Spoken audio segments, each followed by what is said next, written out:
We're now joined by number 12 ranked UFC Women's Strawweight, Angela Hill, and we'll take our first set of questions from Gabriel Gonzalez with Cape Side Press.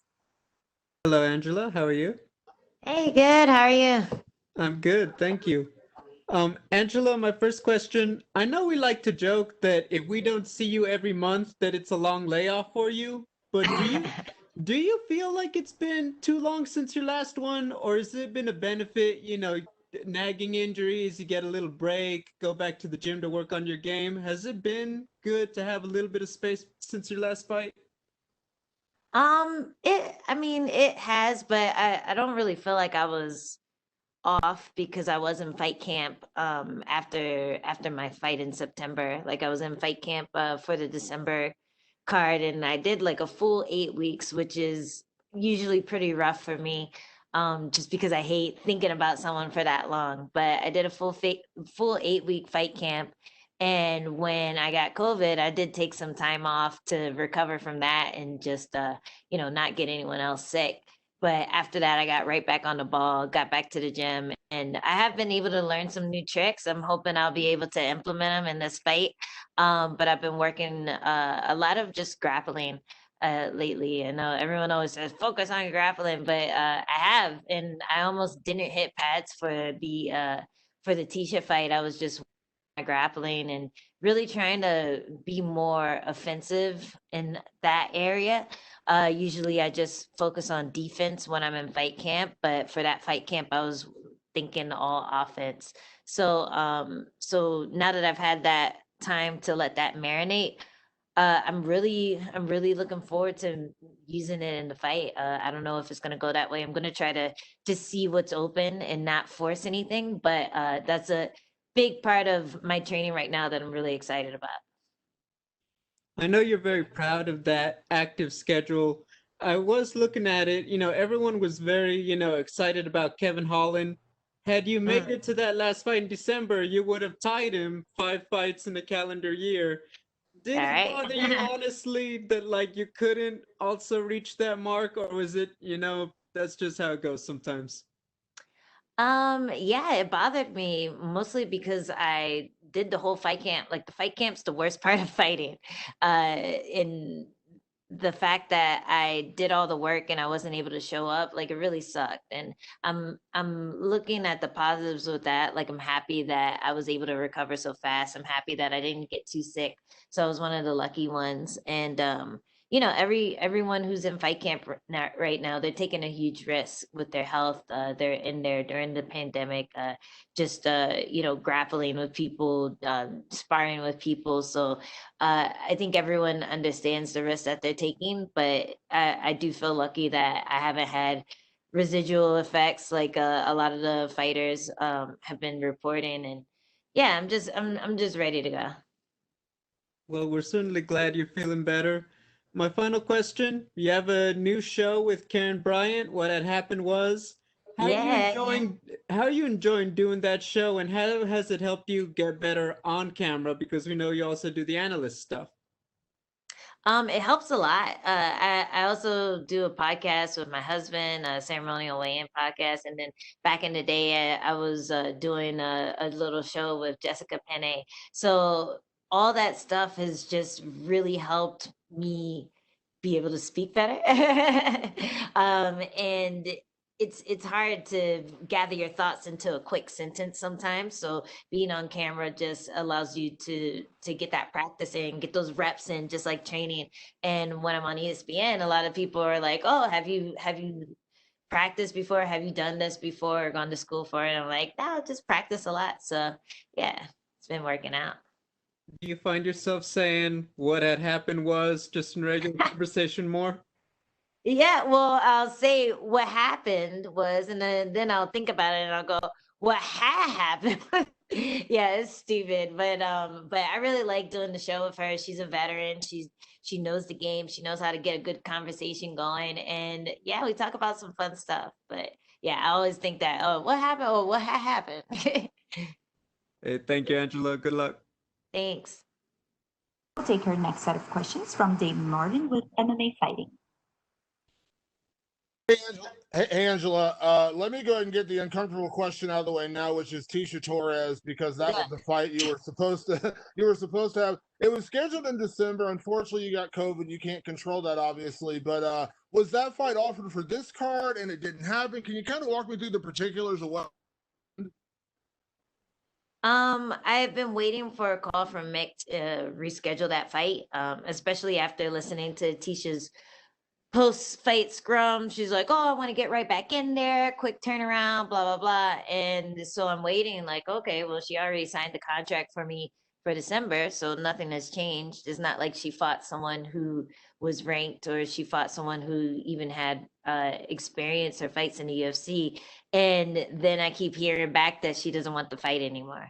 So that really bummed me out because it's like a redemption thing. And the Yoder's probably coming in here with the same idea. Like, this is her chance for redemption of a loss that happened in the past, like a long time ago. So I was excited about that fight. I feel like I've gotten better than her in the recent years, and she kind of showed that she has no interest in fighting me. So it's not a big deal now because I have a fight, but at the time, there were no other offers on the plate. It was either that or fight in June. And I'm not sure when the Tisha fight would have happened, but she basically told, like, from what I know, she basically told the matchmaker, like, hey, you can either fight Angela or wait until October and be on the bench. And she said, I'll wait till October. So, I don't get a person like that. Fighters fight.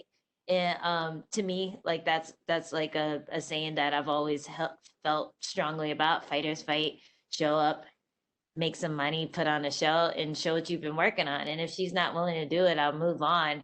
But I do think it's kind of funny that she'd rather sit out that long than fight me.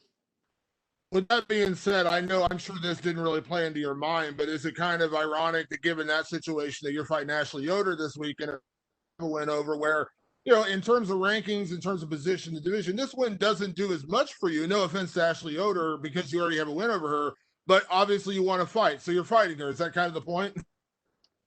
Yeah, I feel really confident about this fight. I feel really confident again that I've evolved a lot faster and I have more tricks up my sleeve.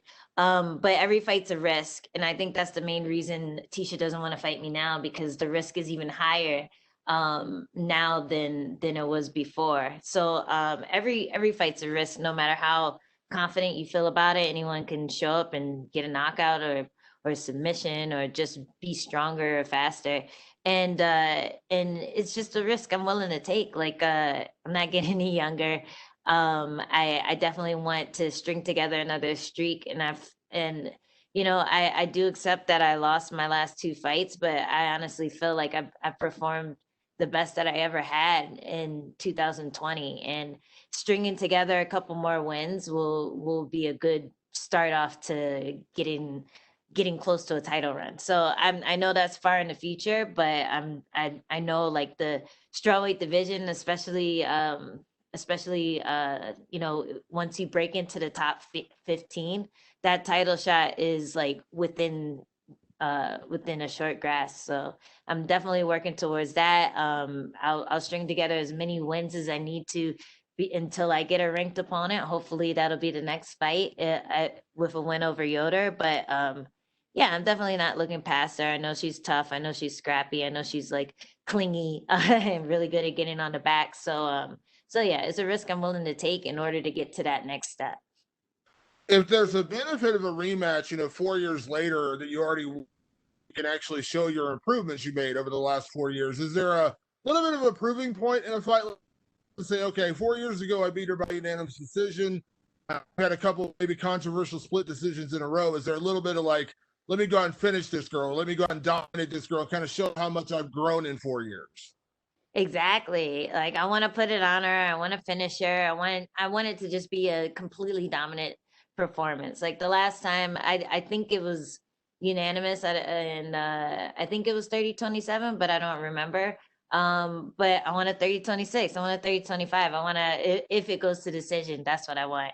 And I feel like if that's my goal, then the finish will come. So yeah, that's what I'm looking forward to most is maybe trying out my new tricks, but on top of anything, just going for it, not holding back, and hopefully just showing how much I improved since I fought Watterson. And last one for me. I know you have a lot of things in camp. I know this was kind of short notice, but I'm kind of curious. Ashley Yoder, is there any chance we might see a little bit of that Stephen A. Smith combination you've been working on in this fight? Man, I've been practicing it. We have a call for it. So watch out. You might see it. But yeah, I mean, you do generate a lot of power when you throw your hand all the way behind your butt and then punch the ceiling. So who knows? Thanks, Angela. Thanks. We'll take our next set of questions from Pablo Santamaria with Lati MMA Ecuador. Hi, Angela, can you hear me? Yes. Okay, you're coming from two losses. What do you learn from those losses? Because one of them was a very close match against Claudia. What do you learn from that? I learned that I can't just strike.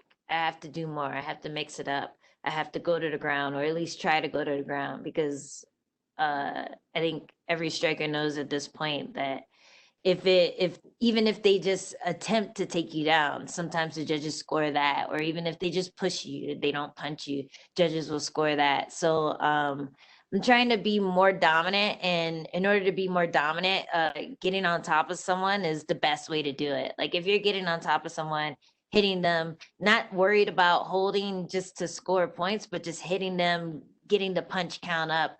I think that's my goal going forward, is just to be more versatile, hit more level changes, threaten the takedown, get the takedown, go for submissions when it gets up, no sweat, because I feel super confident on my feet. And I think if I mix it up more, then I'm just going to become a more dangerous fighter. So that's what I learned in the last two fights.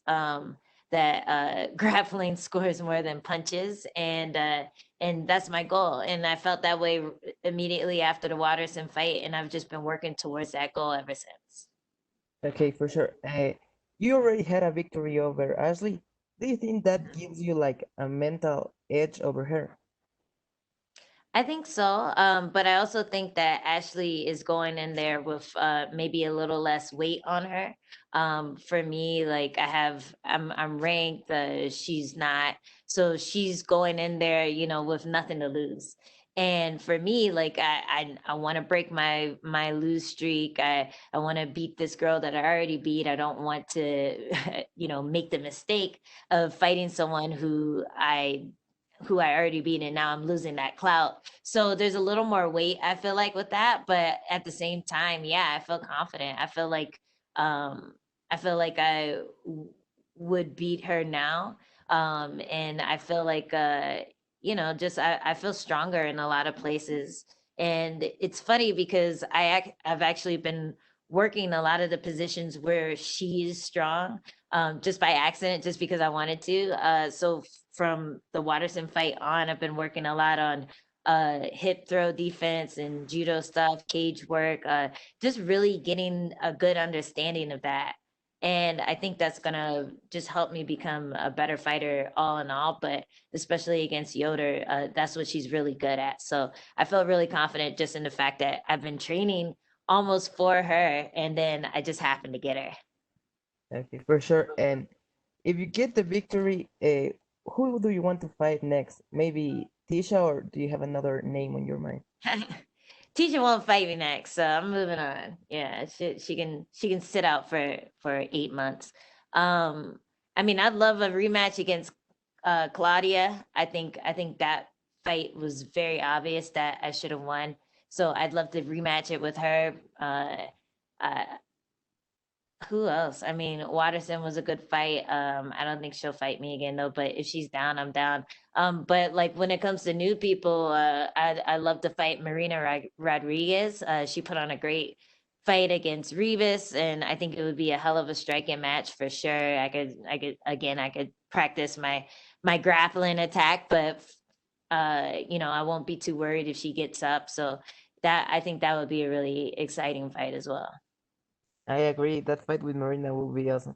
And the last thing, would you like to send a message to your Ecuadorian fans? Ecuador, what's up? Hola. Thank you for being fans. Okay, thank you very much, Angela, and good luck on the fight. Thanks. We'll take our next set of questions from Cote Cruz with ForTheWin.MMA. Hi, can you hear me? Yes, I can. Good to talk to you, Andy. How you doing? Yeah, good, good. How are you? I'm doing fantastic. Thank you for being with us today. Well, 2020 was a bit of a sour years in terms of results for you. You fought twice last year, two split decisions that didn't go your way against great opponents, but this doesn't seem to affect your stock at the moment. Does the current skid affect your approach in this rematch against Ashley Yoder? Is this something you keep in mind, or does your confidence takes over and shepherds you wherever you need to go? I think if anything, I feel like the last two losses are forcing me to be a more dynamic fighter and not just a striker who can get back up. And and it's hard to accept those losses just because in the moment I felt like I did enough to win. But I feel like in the futures is those hitting those bumps in the road are just gonna make me a much more complete fighter and a much more dominant fighter. So yeah, I still tell myself like, hey, don't forget like those fights were awesome fights, because it's so easy as a fighter to dwell on your record or dwell on a win or a loss just based on what a judge said that it is. And it's easy to lose that confidence in your ability because it's like, well, that was a great performance, but this judge said it was a loss, so now I'm mad at the performance. So a lot of times when I say, oh, I'm on a 7-fight win streak, I'm on a 5-fight win streak, it's really just me telling myself like, hey, don't doubt yourself, know that you're improving, know that you're getting stronger, you're on the right path. You just got to keep making those adjustments, keep doing what you've been doing, and eventually no one will be able to beat you. So I think that's what I took mostly is just forcing myself to attack in different positions, not just stay striking, not just be one dimensional, but just really mix up my game and yeah, use everything. Well, you're taking this fight on 1 week's notice like a gangster. You've said that you're inspired by guys like Cowboy Cerrone and his willingness to take on all comers. Can you talk about the mental approach needed to engage in those situations and describe a bit of how you live these moments personally?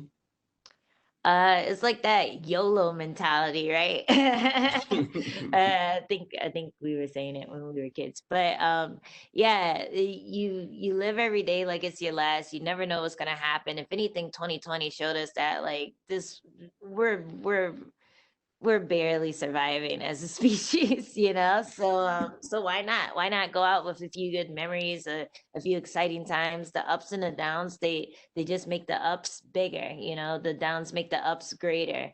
And I would regret if I didn't take this opportunity or all the short notice opportunities that I have, because I think, what if, what if that ended up being a spectacular performance? What if that was the one that catapulted me on my next win streak that got me to the title shot? So I've never, just because I've always stayed active and I always train. I have a gym in my garage now, so like even when my gym gets shut down, I have somewhere to train. Like just the fact that I'm always prepared makes it simply a mental shift. Like it's not like I'm not in shape to fight. I just have to be mentally ready to fight. And I feel like whenever I get those opportunities, I just say yes, because like why not? What's the worst that could happen? I lose the fight, big deal, you know? But the best thing that could happen is I win, I make some money, I get a bunch of great memories, I get to show everyone how good I am as a fighter, and yeah, it just keeps making my stock rise. So yeah, I'm willing to take risks like that just because the reward's so high. Hearing you talking about this makes me realize that you and Cowboy could actually do really cool things together on a podcast sometime. So People keep hopefully you telling me can to guys talk do to that. Cowboy. Hook up. Oops, sorry. Hook up the the call. I can kind of ride a horse. Yeah, well, you've been doing a lot of media work for the promotion and in your own social media this last time. I want to congratulate you on that because I really enjoy your conversations with Karen Bryant. Thank you. No problem. Could you tell me how does this dimension of the fight game have served you to grow as a fighter yourself? I think just diving into people's past and seeing their journey from maybe winning one, losing one, winning one, losing one, to just going on a streak and dominating, and then realizing that people don't even remember that about that fighter. They're like win and loss, like their ups and downs. Once you're on top, people just know, hey man, you're on top and you're great and you put on some great performances recently. So it is cool to just look into people's careers and just see how they've evolved and how they've gotten better and how they never gave up. And it gives me hope for myself, for my own career in the future. And it's cool. Like every now and then I'll be watching tape and I'm like, ooh, that's a nice move. I'm gonna try that, you know, and then I go to the gym and try it and maybe it works, maybe it doesn't, but it gives me a lot to work with. And I think a lot of fighters don't study tape, just study it, like study other people's fights, not necessarily someone that you're fighting. And I think it's actually a really good thing for a fighter to do mentally, is just studying, watching people who do things better than you and you try to mimic that, asking questions with your coach like, hey, I saw this cool move, how do you do it, or can you break it down for me? Like all that stuff has really helped me in my fight game and just allowed me to take different paths that I wouldn't necessarily take if I didn't have a coach, if I only had a coach telling me what to work on. So that's been a cool part of studying too, is just like getting that confidence with seeing everyone else's journey, especially the people who are where you want to be now, and also just stealing their moves. Well, thank you so much for your time and the best of luck in your fight on Saturday. Thank you. That's all the time we have for you today, Angela. Thank you. Awesome. Thanks.